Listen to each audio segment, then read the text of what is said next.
Now that you have reread this text and finished that last little bit, what I want you to do now is I want you to go back to page 3 and under the heading slow and steady. And remember, headings a lot of times tell us what we're going to read about, or if we have questions about something, it tells us where we might need to look.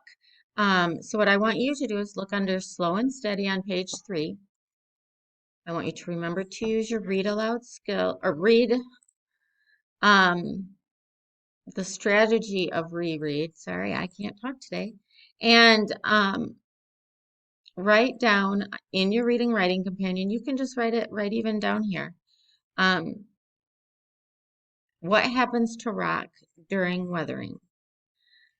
Over here is a little reminder that says we need to use the diagrams and the headings because a lot of times the diagrams help explain what we are reading.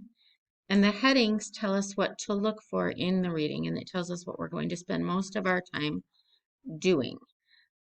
And then we're going to turn the page, and in your reading writing companion book, I want you to write how